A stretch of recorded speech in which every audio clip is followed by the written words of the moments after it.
সে অনেক কাল আগের কথা। প্রাকৃতিক সৌন্দর্যে ঘেরা অপূর্ব এক জায়গায় বড়াল নদীর ধারে পিটুয়া নামের এক গ্রাম ছিল। গ্রাম তো শুধু গ্রাম নয়, যেন শিল্পীর ক্যানভাসে আঁকা প্রাণবন্ত ছবি। ঘর বাড়ি গাছপালা আর দূর দিগন্তে মিশে গেছে মিষ্টি নদী বড়াল। যাকে সেই গ্রামে বেশ নামডাক ছিল চৌধুরী পরিবারের। প্রাচুর্যে আর ঐশ্বর্যে চৌধুরী পরিবার মোড়ানো হলেও কালের বিবর্তনে সেই ধন সম্পদে কিছুটা ভাটা পড়েছে। তবে লোকে এখনো সেই আগের মতোই পরিবারকে সম্মানের চোখে দেখে। লিয়াকত চৌধুরী চৌধুরী পরিবারের শেষ বংশধর, অত্যন্ত দয়াশীল ও নিষ্ঠাবান হওয়ায় গ্রামের লোকেরা তাকে বেশ মান্যি করে চলে। অন্যদিকে গ্রামের হতদরিদ্র পরিবারের এক কৃষক কানাই স্ত্রী সন্তান নিয়ে পিটুয়া গ্রামেই বাস করত। সে চৌধুরী সাহেবের জমিতে চাষবাস করে মাঝে মাঝেই জাল নিয়ে নদীতে মাছ ধরতে যায় সে। হ্যাঁ গো, শুনছো? ঘরে তো চাল ডাল সব ফুরিয়ে এলো। ব্যাস আর কয়েকটা দিন, তারপর তো সব শেষ হয়ে যাবে। ফসল ফলারও তো অনেক দিন বাকি। তা এবার কি করবে, কিছু কি ভেবেছো? কিছু একটা ব্যবস্থা তো করতেই হবে। তুমি চিন্তা করো না গো, আজ রাতে জাল নিয়ে নদীতে যাব। ফসল তোলার আগে মাছ ধরে হাতে বিক্রি করে না হয় সংসারটা চলবে। সারাদিন মাঠে কাজ করে রাতের বেলা মাছ ধরতে গেলে শরীর সইবে তোমার? যা খাটনি যাচ্ছে না তোমার ওপর? এছাড়া তো আর কোনো উপায়ও দেখছি নে।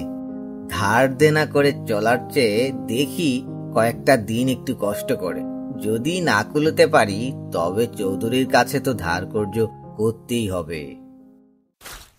কানাই খুবই কর্মঠ মানুষ। সে দিনের বেলা জমিতে কাজ করে এবং রাতের বেলা প্রায় নদীতে মাছ ধরতে যায় সে। তবে একা একা রাত্রিবেলা মাছ ধরতে যাওয়া যাত্রীখানি কথা নয়। কানাই নিতান্তই সাহসী লোক। এই নদীটা কত শান্ত, আহা! আগের মতো তেমন মাছও পাওয়া যাচ্ছে না। সংসার চলবে কিভাবে, কি যে হবে কিছুই বুঝতে পারছি না।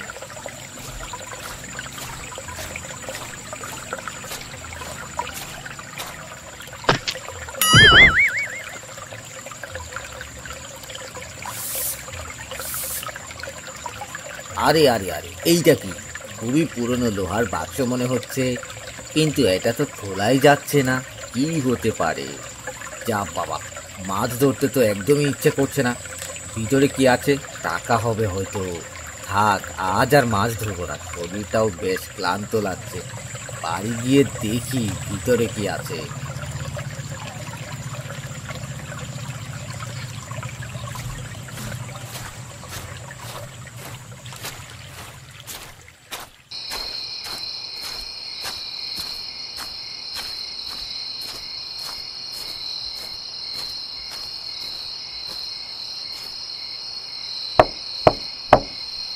গিন্নি, ও গিন্নি, দরজাটা খোলো বলছি, তাড়াতাড়ি করো। সে কি গো, এই তো গেলে, আবার এখনই ফিরে এলে যে? মাছ পাওনি আজ? আরে রাখো তোমার মাছ। হাতে ওইটা কি, চোখে টোকে পড়ছে না নাকি? ওমা, এ কি?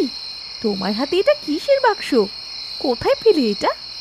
নদীর ধারে হাঁটার সময় হুট করে ধাক্কা খেয়ে পড়ে যায়, তারপর এই বাক্সটা পেয়েছি।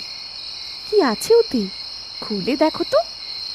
শক্ত কিছু নিয়ে এসো, তালাটা ভাঙি, দেখি তো ভিতরে কি আছে। আমার আর তর সইছে না, তাড়াতাড়ি করো।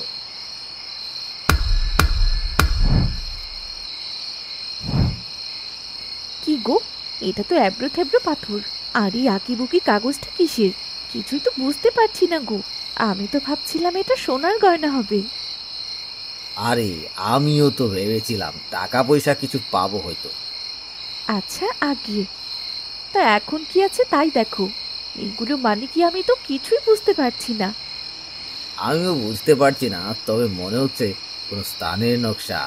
একটি মন্দির আর গুহা আঁকা দেখতে পাচ্ছি। চৌধুরীদের পরিবারের চিহ্নও রয়েছে দেখছি। সকাল হলে চৌধুরীর কাছে নিয়ে যাব খন। ভোরে আমায় ডেকে দিও গিন্নি। চৌধুরী সাহেব বারান্দায় বসে পান চিবুচ্ছেন আর নায়েবের সাথে বসে আলোচনা করছেন।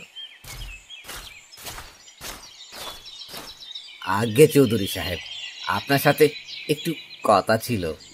আরে কানাই যে, এসো এসো এসো। এত সাত সকালে তা কি মনে করে? হাতেও কিসের বাক্স কানাই? আগে হ্যাঁ সাহেব, এই দেখুন, আমি গত রাতে নদীর পাড়ে মাছ ধরতে গিয়ে বালুর মধ্যে বাক্সটা পেয়েছি, একটা নকশা আর একটা বড় পাথর সাথে। এই এই নকশা? আরে বাপরে, কত বছর পর এই নকশা! আমি কত খুঁজেছি।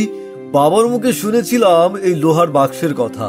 এটা আমার দাদামশাইয়ের সময়কার হারানো গুপ্তধনের নকশা। শুনেছিলাম ডাকাতদের হাতে চুরি গিয়েছিল। কানাই, আজ আমি খুবই খুশি, খুব খুব। তোমাকে যে আমি কি বলে ধন্যবাদ দিব! নায়েব, কানাইকে 100 মোহর দিয়ে দাও। আপনার অশেষ কৃপা সাহেব, আমিও নিজেকে ধন্য মনে করছি আপনার হারানো এই বাক্স খুঁজে দিতে পেরে।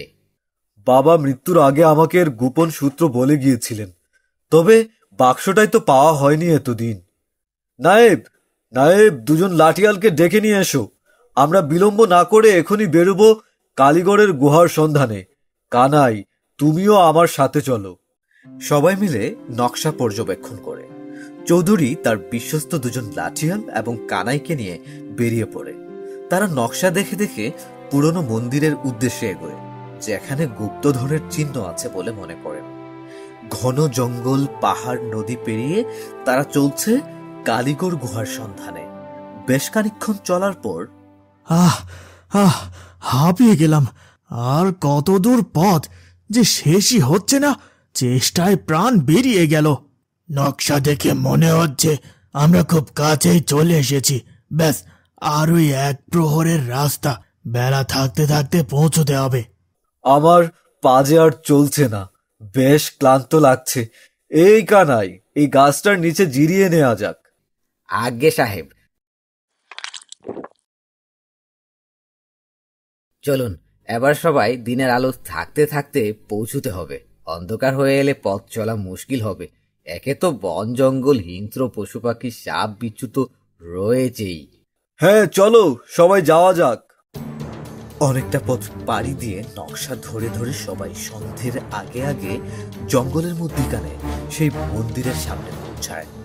সকলেই বেশ হাঁপিয়ে উঠেছে, তবে মন্দিরটা দেখে সকলে উচ্ছ্বসিত হয়ে ওঠে। জঙ্গলের মধ্যিখানে শতাব্দী পুরনো সেই মন্দির অনেকাংশ ভেঙে পড়েছে, লতা পাতায় ছেয়ে গেছে চারিপাশ। দেখে মনে হচ্ছে এখানে কোনো জনমানবের অস্তিত্ব নেই। জায়গাটা একদম ফাঁকা মনে হচ্ছে। এদিকটায় ত্রিসীমানায় কোনো বসতির চিহ্ন নেই। তবে কি এর মধ্যে রয়েছে গুপ্তধন? আমরা যদি ভুল না করি, তবে কাগজের নিশানা বলছে এই মন্দিরের ভিতরের গুপ্ত দরজার পিছনে রয়েছে এক গুহা। গুহা? কি বলছেন সাহেব? আমার তো ভয় করছে। ভয় পেও না তো, চলো ভিতরে গিয়ে দেখি। সকলে সাবধানে এগোবে, কখন কি বিপদ আসে বলা যায় না বাপু।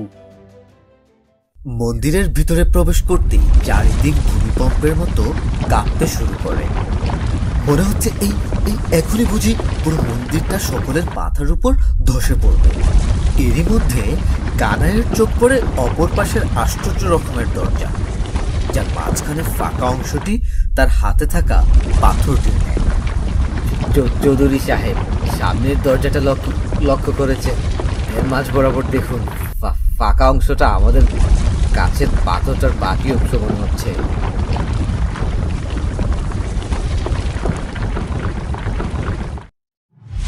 আরে বাহ, সবকিছু আগের মতো ঠিকঠাক হয়ে গেছে।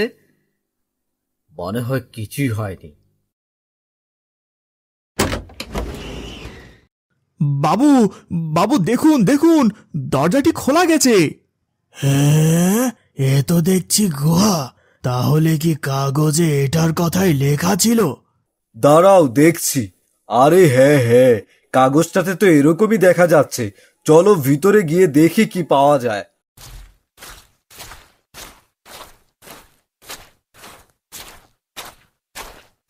চারিদিকে নিস্তব্ধ আর ঘুটঘুটে অন্ধকার। একে অপরের নিঃশ্বাসের শব্দ ছাড়া আর কিচ্ছু শোনা যাচ্ছে না। বেশ কিছুক্ষণ চলার পর অন্ধকার কাটিয়ে সোনা দানা, হীরা জহরত চারপাশে আলোয় ঝলমল করতে লাগলো। সকলের চোখ বাঁধিয়ে ওঠে। চক্ষু ছানা বড়া হয়ে তাকিয়ে থাকে সবাই। এত সোনা দানা, বাপরে বাপ! আরে বাপ রে, কত সোনা, কত জহরত আমি জীবনে দেখিনি। আর সোনা, সোনা, এত সোনা আমি এই জীবনে প্রথমবার দেখছি। ইচ্ছে হচ্ছে গড়াগড়ি খাই। উফ, কত বছর পরে আমার পরিবারের ঐতিহ্য ফিরে পেলাম। শুধু বাবা আর দাদামশাইয়ের মুখে শুনে এসেছি। আমার পূর্বপুরুষেরা এত গুপ্তধন রেখে যাবে আমি তো ভাবতেই পারছি না। কত সোনা, কত জহরত, কত মূল্যবান রত্ন! কানাই, তোর জন্যই সব সম্ভব হয়েছে। তুই আমার পরিবারের সম্পদ ফিরিয়ে দিয়েছিস। আমি তোকে পুরস্কৃত করব। এসব বলে আমাকে লজ্জা দিবেন না সাহেব, আমি তো শুধু আপনার দায়িত্ব পালন করেছি ক্ষণ। কানাই গ্রামের এক সাধারণ বর্গচাষী। সততা আর সাহসিকতার জন্য চৌধুরী তাকে পুরস্কৃত করেন, সুন্দর একটা বাড়ি করে দেন এবং একটা ধানের ক্ষেত কানাইকে দিয়ে দেন। সেই সাথে পুরো গ্রামের মানুষদের জন্য ভোজনের আয়োজন করেন এবং গরিব দুঃখীদের দান করেন। এরপর কানাই ও তার স্ত্রী সন্তান সুখে শান্তিতে বসবাস করতে থাকে। সারা গ্রামের সকলের অভাবও ঘুচে যায়। আর এভাবেই চৌধুরী পরিবার তার সেই পুরনো ধন সম্পদ, সম্মান, প্রতিপত্তি সবকিছুই ফিরে পায়।